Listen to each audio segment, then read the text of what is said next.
Assalamualaikum warahmatullahi wabarakatuh.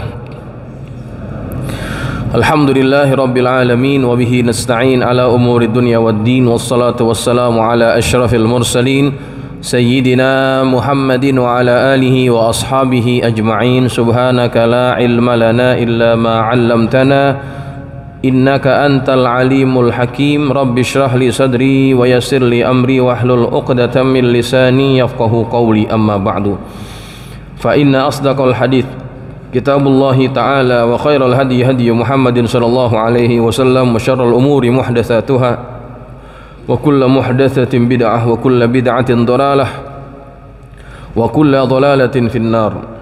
Hadirin hadirat jamaah Masjid Jami Al-Mubarakah yang dirahmati Allah, alhamdulillah kita panjatkan syukur atas segala nikmat yang Allah masih karuniakan kepada kita hingga saat ini, dan kita dimudahkan langkah oleh Allah untuk hadir ke tempat ini dalam rangka menuntut ilmu. Semoga Allah karuniakan kita ilmu yang bermanfaat, dan tidaklah kita keluar dari majlis ini melainkan Allah angkat derajat kita, Allah ampuni dosa dan kesalahan kita, amin ya rabbal alamin. Hadirin jamaah sekalian, kita akan melanjutkan pengajian tafsir surah Ali Imran dari tafsir Al-Munir. Kita bahas minggu lalu ayat yang ke-18, belum selesai pembahasannya. Insyaallah kita akan sempurnakan pembahasan ayat ke-18. Bismillahirrahmanirrahim. Qala al-musannif rahimahullahu ta'ala wa ghafara lahu wa liwalidayhi wa limasyayikhihi wa nafa'ana bihi wa bi'ulumihi wa bikum fid dharain amin. Radhiyallahu ankum qala radhiyallahu an. Minggu lalu kita bahas ayat yang ke-18, yaitu ayat yang berbunyi syahidallahu annahu la ilaha illa huwa wal malaikatu wa ulul ilmi qa'iman bil qist. Allah bersaksi atau Allah menyatakan bahwa tidak ada Tuhan selain Dia. Jadi ayat ini menunjukkan kewahdaniyahan Allah, menunjukkan keesaan Allah yang disaksikan oleh dirinya sendiri. Selain Allah, wal malaikatu, para malaikat juga menyaksikan bahwa Allah itu adalah esa. Siapa lagi? Wa ulul ilmi, dan orang-orang yang berilmu, mereka juga menyaksikan akan keesaan Allah subhanahu wa ta'ala. Jadi kesimpulan pada minggu lalu, sedikit kita flashback untuk menyambungkan pembahasan. Jadi tidaklah seseorang itu mulia melainkan mereka mempelajari usul daripada agama atau usuluddin. Makanya kata Syekh Nawawi, di antara orang-orang yang mendapatkan kemuliaan adalah mereka-mereka yang mempelajari tentang usul agama ini. Karena hanya dengan mempelajari tentang usuluddin, seseorang itu akan bisa membuat kesaksian seperti ini. Ya, kata Allah kan wa ulul ilmi, kecuali Allah bersaksi, malaikat bersaksi, dan juga para orang-orang yang berilmu. Baik. Kemudian qa'iman bil qist. Qa'iman bil qist ay muqiman lil adli fi jami'i umurih. Qa'iman bil qist kalau kita terjemahkan adalah Allah yang menegakkan keadilan. Ay muqiman lil adli, yang menetapi keadilan itu atau yang menegakkan keadilan. Fi jami'i umurihi, pada seluruh urusannya. Wa hadza bayanun likamalihi ta'ala fi af'alih ba'da kamalihi fi dzatih. Maka ini adalah penjelasan bagi kesempurnaan Allah Ta'ala pada perbuatannya setelah penjelasan mengenai kesempurnaan Allah pada zatnya. Jadi di atas itu menjelaskan tentang kesempurnaan Allah pada zat, ya, syahidallahu annahu la ilaha illa huwa. Nah, itu kamal fi dzatih. Kemudian qa'iman bil qist adalah kamal fi af'alih, kesempurnaan pada perbuatan Allah. Jamaah sekalian, Kenapa Allah menggunakan perkataan qaiman? Qaiman artinya yang menegakkan. Kalau sesuatu yang digunakan perkataan qaim berarti menegakkan dengan setegak-tegaknya dan sesempurna-sempurnanya. Itu makna qaim. Maka dari itu orang yang dianggap mengerjakan sholat adalah orang-orang yang yuqimunas sholah, muqimus sholah, begitu ya. Kan Allah seringkali sebutkan begitu, aqimus sholah wa atuz zakah, dirikanlah sholat. Nah, aqimu di situ artinya mengerjakan sholat dengan sempurna, bukan hanya sekedar sholat saja, tetapi semua aspek yang menyempurnakan sholat harus mereka perhatikan. Nabi Ibrahim doanya bagaimana? Rabbi ja'alni muqimas sholah, ya Allah jadikanlah aku orang yang menyempurnakan ibadah sholat, bukan hanya sekedar sholat tetapi sholat yang sempurna. Nah, ketika Allah menjelaskan tentang dirinya, tentang af'alnya, Allah menyebutkan qaiman bil qist, Allah yang menegakkan dengan sempurna. Apa itu? Apanya? Bil qist, keadilan. Ya. Al qist sama dengan al adl. Kenapa Allah tidak pakai al adl? Kan bisa saja qaiman bil adli, gitu ya. Nah, kalau bapak-bapak perhatikan dalam banyak ayat, ya, Allah lebih sering menggunakan perkataan qisto yang merujuk kepada makna adil, walaupun secara makna, secara arti mungkin sama, tetapi Imam Al-Ghazali itu menjelaskannya ada perbedaan antara adil dengan qisto. Allah punya sifat di dalam asma'nya itu namanya al-muqsit, ya. Al-muqsit artinya artinya zat yang bersifat adil. Al-muqsit di dalam kitab yang dikarang oleh Al-Imamul Ghazali, yaitu kitabnya Asmaul Husna, Imam Ghazali menjelaskan bahwa perbedaan antara adil dengan qist adalah qist itu Allah berbuat adil yang menyenangkan kepada kedua belah pihak yang berselisih, gitu. Kalau adil itu belum tentu menyenangkan salah satu pihak. Misal ada sengketa, kemudian diputuskan oleh hakim memutuskan dengan adil, ya. Arti adil apa? Menempatkan sesuatu pada tempatnya. Ketika hakim itu melihat bukti-bukti kemudian diputuskan dengan seadil-adilnya, terkadang ada pihak yang merasa tidak senang, bisa yang dihukum, bisa yang dizolimi, salah satunya. Tetapi Allah Subhanahu wa ta'ala itu bersifat dengan al-qist. Maknanya kalau Allah memutuskan sesuatu pasti akan menyenangkan kedua belah pihak atau memuaskan hati mereka. Pembalasan Allah terhadap sifat adilnya itu menyenangkan kepada semua pihak, begitu, baik yang dizolimi ataupun yang menzolimi, begitu. Contohnya begini, di dalam hadis ada sebuah riwayat bahwa nanti pada hari kiamat Allah akan membangkitkan binatang yang namanya kambing. Kambingnya waktu di dunia, ya, ini pernah berkelahi. Kambing yang satu enggak punya tanduk, yang satu punya tanduk. Kambing yang tidak punya tanduk ini diseruduk sama yang punya tanduk. Adil nggak tuh? Nggak adil ya. Kalau mau berantem, ayo dong, kalau ada tanduknya sama-sama baru adil. Lah kalau nggak punya tanduk diseruduk sama yang punya tanduk, habis palanya. Nah, Nabi ceritakan nanti pada hari kiamat Allah itu membalas segala perbuatan zalim makhluknya, hatta kambing. Dibangkitkan kambing itu nanti di hari akhirat, yang tadi di dunianya nggak punya tanduk, kemudian ditanduk secara zalim, dikasih tanduk sama Allah untuk menanduk balik kambing yang pernah menanduknya di dunia. Balasannya adil, setimpal.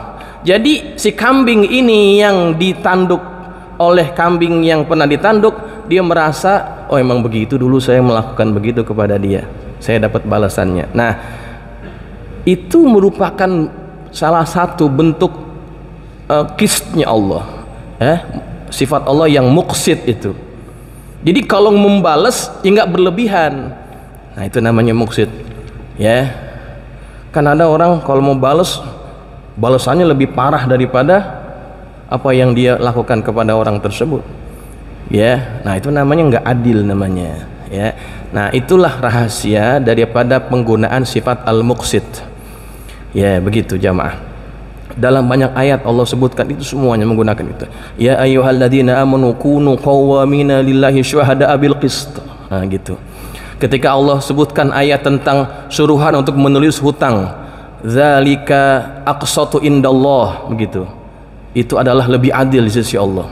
Nah, jamaah sekalian, nah jadi Allah itu bersifat dengan menegakkan keadilan secara sempurna. Lalu kemudian, la ilaha illa huwal azizul hakim, tidak ada Tuhan melainkan Dia, Al-Aziz yang maha perkasa, Al-Hakim yang maha bijaksana. Dijelaskan oleh Asy-Syaikh Nawawi, fal izzatu fil mulki tulaimul wahdaniyah. Al-izzah ataupun keperkasaan di dalam kerajaan Allah itu sesuai dengan sifat Allah yang wahdaniyat, yang esa. Sesuatu yang esa itu pasti perkasa, makanya dia disebut esa karena nggak butuh kepada yang lain. Kalau masih butuh kepada yang lain berarti dia nggak perkasa, betul ya? Kalau masih perlu kepada makhluk yang lain, pihak yang lain, sekutu yang lain, berarti dia tidak punya sifat aziz. Karena Allah menyatakan bahwa dirinya itu adalah Maha Esa, maka dengan demikian juga Allah layak menyandang gelar ataupun sifat Al-Aziz. Karena hanya yang sendiri saja dia akan bisa menunjukkan keperkasaannya. Kalau masih perlu bantuan orang lain, itu namanya bukan perkasa tapi lemah, gitu ya. Kita nih makhluk apa nih? Kita makhluk apa? Makhluk sosial. Kenapa? Kita perlu bantuan orang lain, nggak bisa sendirian. Makanya kita nggak punya sifat aziz gitu. Makanya kalau kita kasih nama anak nggak boleh pakai nama Aziz doang, nggak pantas. Ya, namanya siapa yang dikasih namanya Aziz atau Al-Aziz, harus ditambahin apanya? Abdul Aziz gitu ya. Kalau panggilan sih nggak apa-apa, tapi kalau namanya mesti ditambahin Abdul Aziz ya. Kemudian wal hikmatu fis sun'i tulaimul qiyam bil qist. Dan al hikmah yakni kebijaksanaan di dalam penciptaan itu sesuai dengan sifat Allah, yaitu al-qiyamu bil qis, menegakkan keadilan. Allah dalam menciptakan makhluk itu pasti adil. Dalam menciptakan makhluknya pasti adil. Nah, itu bagaimana tuh kalau yang cacat? Ada yang kurang sempurna penciptaannya. Apakah itu termasuk Allah tidak adil? Enggak. Ya. Di sebalik kekurangan secara fisik, maka ada kelebihan yang Allah bagi kepada dia. Begitu. Tidak mungkin orang itu mendapat kekurangan secara fisik tetapi Allah tidak memberikan bahagian yang lainnya. Sebagai contoh, dalam sebuah hadits qudsi Allah menyatakan bahwa siapa saja di antara hambaku yang kehilangan dua kecintaannya, habibataihi, kata Nabi. Apa yang dua dicintainya itu? Mata. Nih, ini dua mata disebut oleh Nabi habibataihi. Siapa orang yang dihilangkan atau dibutakan matanya oleh Allah, kehilangan pandangannya, pandangan itu adalah sesuatu yang dicintai. Kenapa? Orang paling sayang sama mata. Kenapa? Dia bisa ngelihat keindahan dunia ini dengan matanya. Kalau nggak punya pandangan yang normal atau nggak bisa melihat, itu barangkali sebagian orang merasa satu kerugian besar. Nah, ketika Allah cabut nikmat mata itu, Allah katakan apa dalam hadis qudsi itu? Kalau seseorang hambaku, aku ambil kedua kecintaannya, yakni kedua pandangan matanya, maka aku gantikan kepada dia surga. Tuh. Jadi kalau orang diambil fungsi anggota tubuhnya, ada gantinya, Pak. Ya. Kita pilih mana kira-kira? Hilang mata tapi dapat surga, tapi bisa ngelihat dosa mulu, kira-kira pilih mana? Ya, artinya kan ada adilnya Allah gitu. Orang kalau matanya diambil, dosanya nggak ada tuh. Dosa apa ya? Dosa penglihatan. Habis sudah, nggak ada lagi. Tuh. Nah, itu maksud daripada Allah itu dalam penciptaan makhluk pasti adil. Tidak ada yang tidak adil. Cuma kadang-kadang manusia itu melihat sesuatu dari kacamata makhluk, bukan dari kacamata Allah. Seperti gini, satu gambaran gampangnya pernah saya ceritakan juga barangkali di sini. Dalam kita menjalani takdir, ya, apapun bentuknya, kadang-kadang kita ada yang suka, ada yang tidak suka terhadap takdir Allah. Kenapa selalu saya yang dapat ujian ini, ya? Kenapa saya yang selalu dapat masalah hidup, yang lain hidupnya enak, padahal sholatnya jarang-jarang. Saya rajin sholat, ke masjid sering, utang numpuk, gitu. Gitu. Masalah yang lain-lain dah. Nah, kadang-kadang kita menganggap apa yang telah Allah takdirkan itu tidak adil bagi kita. Padahal segala yang Allah tentukan itu pasti ada hikmah, ada kebijaksanaan. Makanya Allah sebutkan Huwal Azizul Hakim. Allah itu maha perkasa dan maha bijaksana. Allah paling tahu apa yang harus dikasih kepada kita. Allah paling tahu, Pak. Itu namanya bijaksana. Bijaksana itu manifestasi daripada Qaimam bil Qist. Contohnya gini, ada anak kecil, dia main di depan ibunya lagi merajut, bikin kerajinan tangan. Orang dulu biasanya sering bikin kerajinan tangan dari kain, apa namanya tuh yang bolong-bolong, sulaman ya. Nanti jadi apa tuh? Jadi gambar bunga, gambar gunung, gambar macam-macam tuh. Zaman dulu masih ada tuh pajangan di tembok-tembok. Sekarang udah nggak ada. Orang dulu tuh rajin tuh, ibu-ibunya rajin bikin begituan. Sekarang pada main handphone ibu-ibunya. Nah, ini waktu ibunya lagi ngerajut, anaknya main di depan itu. Ketika anaknya bosan, nyamperin ibunya. Kata anak, "Ibu, bikin apa tuh?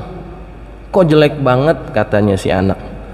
Kenapa anaknya ngomong jelek? Karena anaknya ngelihat dari bawah.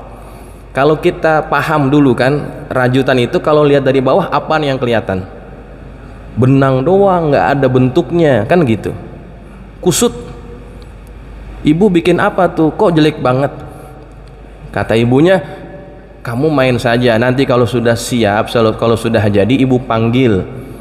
Nah, main lagi nih." Nah, setelah selesai dipanggil ini anaknya.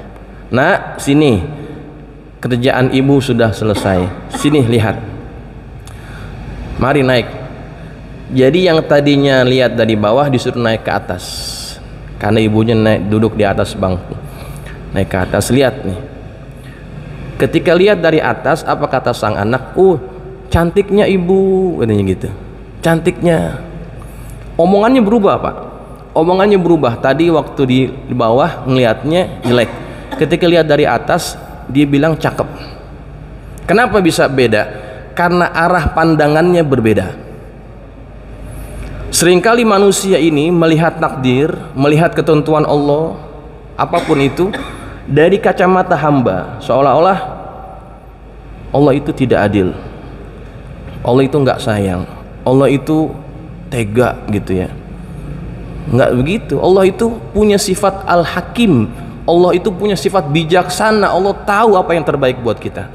Maka ubah pandangan menjadi seperti pandangan Allah melihat kita, selalu positif terhadap takdir Allah. Hatta kita dikasih penyakit pun itu takdir yang terbaik buat kita, karena mungkin ada dosa yang nggak bisa gugur dengan sebab istighfar kita, Pak. Istighfar kita tidak terlalu banyak, ibadah kita banyak kurang sempurnanya, jadi banyak dosa yang belum terhapuskan dengan sebab amal ibadah dan istighfar kita. Maka Allah kasih penyakit sehingga Allah gugurkan dosa-dosa yang nggak habis itu. Kalau kita tahu rahasianya, ya Allah, kalau tahu begitu dosa saya habis gara-gara penyakit, kalau bisa penyakit saya setiap seumur hidup biar sakit. Ketika tahu nanti di akhirat orang sakit nggak ada dosa lagi, apa yang dipengen waktu itu ketika sudah berada di alam akhirat? Kalau tahu gitu pengen sakit aja saya gitu. Lihat, jadi setiap takdir Allah itu ada kebaikan buat kita. Nah, itulah manifestasi daripada sifat Al-Hakim, ya, sifat Al-Hakimnya Allah Subhanahu wa ta'ala. Baik jamaah sekalian, jadi pelajaran pentingnya daripada ayat ini, saya seringkali mengatakan, perhatikan akhir setiap ayat. Disitulah Allah memperkenalkan dirinya. Di ayat ini misalkan, la ilaha illa huwal aziz al-hakim, begitu. Kalau kita gali dan kupas makna al-hakim itu, kita nggak akan pernah ngeluh terhadap Allah. Jadinya seperti itu, ya. Masya Allah. Baik jamaah sekalian, kita teruskan. Qala al-Kalbi, berkata al-Kalbi, qadima habrani min ahbadi Syam ala Nabi sallallahu alaihi wasallam. Telah datang dua orang ulama daripada kalangan ulama Syam kepada Nabi sallallahu alaihi wasallam. Disebut ulama itu bahasa Arabnya habran. Habr itu artinya tinta, Pak.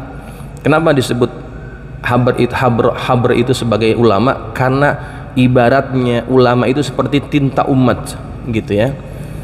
Datang kepada Nabi dua orang ulama Syam. Faqala lahu, maka kedua ulama ini berkata kepada Nabi, anta Muhammad, kamu Muhammad? Qala na'am, ya, saya Muhammad. Qala lahu, maka dua orang ini bertanya lagi kepada Nabi Muhammad, wa anta Ahmad, kamu juga Ahmad? Kata Nabi, qala ana Muhammad wa Ahmad, saya Muhammad dan saya Ahmad. Ya, dua-duanya nama Nabi. Ya, dua-duanya nama Nabi.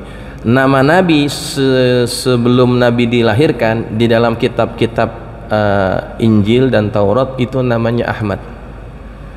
Tapi ketika Nabi lahir itu dikasih nama oleh datuknya, namanya Muhammad. Sama, kata Nabi, ana Muhammad wa ana Ahmad, saya Muhammad dan saya Ahmad. Kalau Nabi namanya Ahmad itu dalam Taurat disebutkan, itu di dalam Al-Quran juga ada, dalam surah Shaf, ya. Wa idh qala Isa ibn Maryam ya bani Israila inni rasulullah ilaikum musaddiqan lima baina yadayya minat taurati wa mubashiran bi rasulin ya'ti min ba'di ismuhu Ahmad. Itu dalam surah Shaf. Dalam kitab Taurat namanya adalah Ahmad. Makanya ditanya nih, dikonfirmasi sama orang ini, ulama ini, kamu Muhammad? Betul. Kamu Ahmad? Ya, saya Muhammad dan saya Ahmad. Coba misalkan kalau Nabi, misalkan ya, kalau itu Nabi jadi-jadian misalkan, kamu Muhammad? Ya. Kamu Ahmad? Bukan, nama saya Muhammad. Gitu. Itu akan langsung dicoret, lu tukang bohong loh, gitu ya. Tapi kalau Nabi jawabnya seperti itu, saya Muhammad dan saya Ahmad, terverifikasi, betul lah kamu Nabi, gitu. Ya. Jadi apa bedanya tuh Muhammad dengan Ahmad? Kalau Muhammad adalah orang yang banyak dipuji, Ahmad adalah orang yang banyak memuji. Dua-duanya sama maknanya, hampir sama. Ya. Kemudian qala, dua orang ini berkata kepada Nabi, fa inna nas'aluka an syai'in fa in akhbartana bihi amanna bika wa saddaqnaka. Kalau sesungguhnya kami akan bertanya kepadamu tentang sesuatu, kalau kamu beritahukan kepada kami dengannya, maka kami akan beriman kepada kamu dan kami membenarkanmu. Faqala lahuma, maka Nabi berkata kepada keduanya, salah, tanyalah kalian. Qala, maka keduanya bertanya, akhbirna an a'zami syahadatin fi kitabillahi azza wa jalla. Beritahukan kepada kami tentang syahadat yang paling agung, persaksian yang paling agung di dalam kitab Allah. Maka fa anzalallahu ta'ala hadhil ayah, maka Allah turunkan ayat ini, fa aslamar rajulani, maka kedua orang ini masuk Islam. Jadi jamaah, ayat ini turunnya itu juga berkaitan dengan pertanyaan dari dua orang ulama Bani Israel. Ketika mereka bertanya, apa syahadat yang paling agung dalam kitab Allah? Disebutkan ayat ini, turun ayat ini, syahidallahu annahu la ilaha illa huwa wal malaikatu wa ulul ilmi qaiman bil qist la ilaha illa huwal azizul hakim. Dikasih tahu ayat itu, masuk Islam, Pak. Ya. Nah, jadi jamaah sekalian, ini memverifikasi juga apa yang Allah sebutkan, wa ulul ilmi, orang-orang yang punya ilmu akan memberikan kesaksian akan Allah. Dua orang ini adalah orang yang punya ilmu, dia tahu akan ilmu keesaan Allah, dikasih tahu sama Nabi apa yang ditanyakan sama mereka, kemudian mereka pun beriman. Begitu jamaah sekalian. Baik, kita teruskan sedikit lagi. Wa fil madariki, di dalam kitab al-madarik, man qara'aha inda manamih, dan barang siapa yang membacanya ketika akan tidur. Baca ayat yang tadi ya, syahidallahu annahu la ilaha illa huwa wal malaikatu, sampai habis sebelum mau tidur atau ketika mau tidur. Wa qala ba'daha, dan dia baca setelahnya, asyhadu bima syahidallahu bihi wa astaudi'ullaha hadhihi syahadah wa huwa indallahi wadi'ah. Baca tuh, hafal nggak tuh? Hafal lagi, ngulangin aja belum tentu bisa. Ya. Nah, artinya apa nih? Boleh dibaca pakai bahasa Indonesia. Habis baca ayat tadi tuh, syahidallahu annahu la ilaha illa, sampai habis baca begini, asyhadu bima syahidallahu bih, aku bersaksi dengan apa yang Allah saksikan. Wa astaudiullah hadhihi syahadah, dan aku titipkan syahadat ini kepada Allah.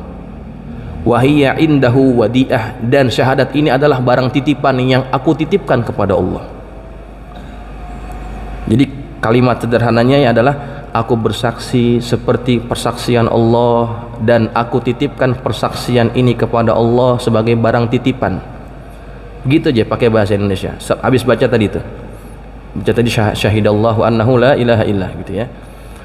Apa yang terjadi dalam kitab Al-Madarik dikatakan, yaqulullahu yaumal qiyamah, Allah berkata nanti pada hari kiamat, li abdi inna li abdi hadza indi ahdan, sesungguhnya hambaku ini memiliki perjanjian denganku.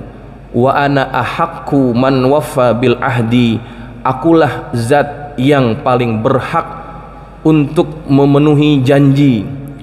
Adkhilu abdi al jannah, masukkan hambaku ini ke dalam surga. Jadi gini Pak, seolah-olah Allah bersaksi, kita juga membenarkan kesaksian itu, kita titipin, ya Allah saya juga bersaksi, ya Allah saya titip kesaksian ini kepada engkau. Nanti di akhirat Allah yang jagain titipan kita, Allah fungsikan itu syahadat. ini hambaku yang dulu nitipin syahadatnya kepada aku. Sekarang aku penuhi janjiku, aku masukkan dia ke dalam surga. Gitu. Jadi jamaah sekalian, menitipkan sesuatu kepada Allah itu merupakan sesuatu cara untuk kita senantiasa dibela dan dibantu oleh Allah. Saya waktu belajar di Madrasah Saqafah itu habis ngajinya begini Pak doanya. Allahumma inni stauda'tuka ma qara'tu wa ma sami'tu wa ma hafiztu fardudhu ilayya inda hajati ilaih. Habis ngaji itu, habis selesai mau pulang nih. Allahumma inni stauda'tuka, ya Allah aku titipkan kepadamu ma qara'tu, apa yang aku sudah baca, wa ma sami'tu, apa yang aku sudah dengar, wa ma hafiztu, apa yang aku sudah hafal, fardudhu ilayya inda hajati ilaih, maka kembalikan titipanku itu kepada aku kapan saja aku membutuhkannya. Wah itu, jadi kalau kita udah nitipin itu titipan, apalan kita, ya kan, bacaan kita, apa yang kita dengar kita titipin sama Allah, kita minta Allah balikin lagi, ya Allah kalau saya perlu. Nanti pas lagi kita kepengen perlu Pak, datang tuh apa yang pernah kita pelajarin dulu tuh.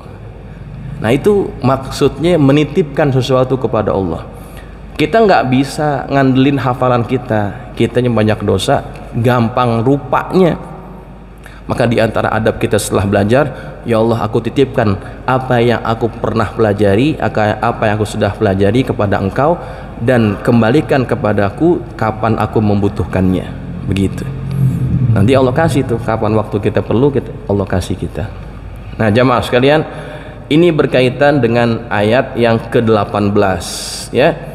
Ayat yang ke-18. Ayat yang ke-19, inna dina indallahil Islam. Insyaallah kita akan sambung pada pertemuan yang berikutnya ya. Minggu depan itu hari tasyrik, jadi kayaknya libur ya. Saya jarang-jarang libur soalnya kalau ngaji di sini jarang libur.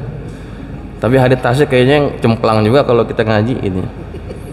Jadi minggu depan masih hari tasyrik ya kan, hari raya, namanya juga hari raya. Kita libur minggu depan ya. Minggu depan libur, nyambung lagi insyaallah 2 minggu yang akan datang. Ya silakan dah Bapak Ibu pada mau nyate dah. Bikin sop, bikin apa, terserah, mau jalan-jalan, mau pulang kampung, terserah dah. Ya, minggu depan kita libur, nanti ketemu lagi 2 minggu yang akan datang. Mudah-mudahan sehat walafiat, kita bisa sampai kepada hari raya Idul Adha tanpa sesuatu yang kurang. Dan mudah-mudahan apa yang sudah kita keluarkan dari harta kita untuk membeli hewan kurban dan kita niatkan sebagai kurban kita, Allah ganti dengan gantian yang lebih baik, dan semoga kurban kita diterima Allah Subhanahu wa taala. Ya, Al-Fatihah. A'udzubillahi minasyaitonirrajim. Bismillahirrahmanirrahim. Alhamdulillahirabbil alamin. Arrahmanir rahim. Maliki yaumiddin. Iyyaka na'budu wa iyyaka nasta'in. Ihdinas siratal mustaqim. Shiratal ladzina an'amta 'alaihim ghairil maghdubi 'alaihim waladdallin. Amin. Bismillahirrahmanirrahim. Alhamdulillahirabbil alamin. Allahumma shalli ala sayidina Muhammadin wa ala ali sayidina Muhammad. Allahumma anfa'na bima 'allamtana wa 'allimna ma yanfa'una. Allahumma zidna wa la tanqusna wa akrimna wa la tuhinna wa atina wa la tahrimna wa athirna wa la tu'thir alaina wa ardina wardu 'anna. Allahumma inna nas'aluka bihaqqi Fatimata wa abiha wa ba'liha wa niha iftah alaina wa ala auladina wa talamidina futuhal 'arifin wa faqihna wa iyyahum fid din warzuqna kamal al-ikhlas wal yaqin. Allahumma warzuqna fahman nabiyyin wa hifzal mursalin wa ilhamal malaikatil muqarrabin bi rahmatika ya arhamar rahimin. Allahumma ij'alna minal ladzina yastami'una al-qawla fayattabi'una ahsanah. Sallallahu ala sayyidina Muhammadin wa ala alihi wa sahbihi wa sallam. Walhamdulillahi rabbil alamin. Assalamualaikum warahmatullahi wabarakatuh.